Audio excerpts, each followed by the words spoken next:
Well, guys, I guess Lucas Tracy is the GOAT of GOATless now, because who does that to Merab? We just witnessed a 49-46 that nobody thought was coming, myself included. I mean, I picked Merab in this rematch. Winning against Merab in the striking is one thing, but Yan successfully shot 3 more takedowns than Merab while shooting less. Merab shot 2 out of 29 takedowns, which is insane for someone like Merab, you know what I'm saying? But Yan shot 5 out of 9. He's shot 3 more takedowns than Merab, and he shot 20 less than him. That is absolutely insane. We've never seen this happen to Merab before. So not only was it a striking domination, it was also a wrestling domination. But the striking was one of the most impressive things about this performance. He had great jabs to the body, great shots to the body, period.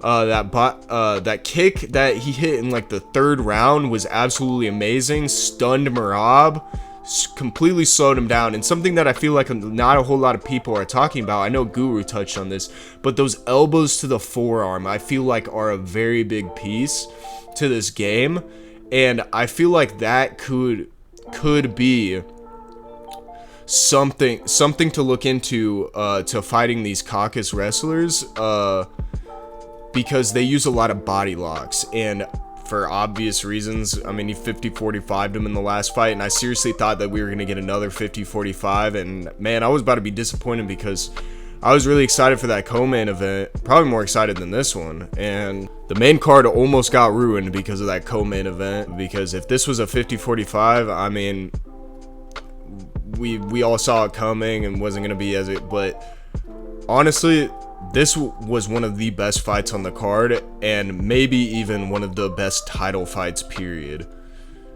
I mean, there's an argument for this being a 50-45 performance by Yan himself, given the damage in the first round. I thought it was 49-46, but yeah, whoever scored this fight, 48-47, needs to be investigated. They probably had money on this fight, because I feel like weakening Merab's arms in this fight was very genius game planning by Yan. Something that not a whole lot of people have thought about, that was very creative of him, and I feel like it weakened a lot of Merab's shots. Yan's takedowns were also nasty in this fight.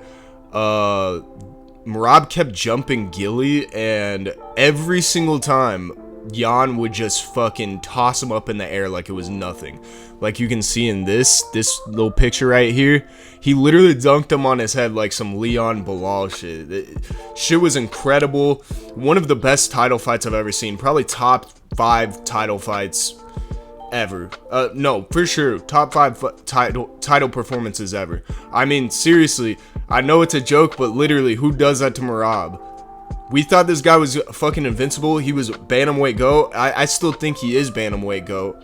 But beating that guy is absolutely insane. We literally thought that this would never happen, especially from Yan of all people. I mean, Yan's a great fighter, but out of all the performances that Merab has had over these past few years, his performance against Yan was probably the most dominant out of all of them. In addition to the offensive wrestling, the defensive wrestling was absolutely beautiful. One of the things that I loved was Yan was constantly digging for underhooks. Never ever let Merab get the chance. But yeah, 100% Petr Yan, top 10 GOAT. This win aged incredibly well for Lucas Tracy, and just how good is Sean O'Malley. In other news, Van flukes a title run. One significant strike ass fight, bro. But yeah, in my opinion, almost ruined the main card, because if that main event would have been a 50-45, I mean, this was a great card, but like, I mean, we were expecting 2 or at least 1 more, and I think this was the one that most people were expecting was gonna be the war, because, you know, the first Yan fight, but it ended up being the opposite. And I know a lot of people are giving Van a lot of shit for this because he was celebrating and stuff like that, but it truly isn't Van's fault that this happened. But We've seen Conor break his foot and Anderson Silva also break his foot while fighting, and those weren't considered no contests. I understand that there was more context to those fights than this one. This one, pretty much, there was like nothing thrown before this injury happened. But still, I think that legally this still counts as a win for Van. But I think most fans all agree that this was kind of a fluke for Van. I love Van. I actually picked him to win this fight, but I didn't want him to win this way, and I was very, very disappointed on how this turned out. I really wanted Van. I wanted there to be a war if he won, you know, because then it meant something. This doesn't really mean anything, and I feel really bad for Pantoja. Hopefully he comes back from this, and they should definitely book the rematch immediately. None of this Tatura Taira shit. As much as I love Tatura Taira, book the Pantoja fight immediately, because Pantoja's age is like a ticking time bomb, man. And he's 35, and I'm not sure if he can really come back from this. He can come back from it, but it will be very difficult at his age. The least the UFC could do is give Pantoja a rematch, even if he loses. I really hope that he comes back and looks vintage, but I am worried for Pantoja. Man, he's the second greatest flyweight of all time. I was even willing to put him as number one based off the sheer quality of his wins and how dominantly he was doing it. But this is just an unfortunate end to a title run. Unfortunately, this is just what it is, man. It's the nature of the sport. Van is exciting. Hopefully we get some good fights out of this, but I feel really bad for Pantoja. I hope he can come back from this. How good is Frank Ocean being able to wrestle Payton Talbott like that? Nah, but seriously, absolutely amazing performance by Payton Talbott. His wrestling is seriously improved, and I do think that Henry Cejudo's wrestling is a little bit overrated, but it was still a super impressive performance. He hit fucking Henry Cejudo with his own move. If you don't know the inside trip, that's why he's making this stupid little face right here, because he literally hit Henry with his own move. I don't know if you guys know that, but I thought that was absolutely hilarious. But aside from Talbot, Cejudo put on an amazing performance too. And, you know, he clearly lost, but actually a great fight that Cejudo put on, and one of the best retirement fights that you'll see. I mean, a lot of heart shown from Henry Cejudo. But yeah, next up for Payton Talbot, give him someone that's not a can, please. Give him someone that's not a can. I'm thinking like maybe the loser of Song Yadong versus Sean O'Malley is who he should fight next, or maybe Sandhagen. Yeah, Taira versus Moreno was another performance where the guy who I wanted to win won, but in a questionable way.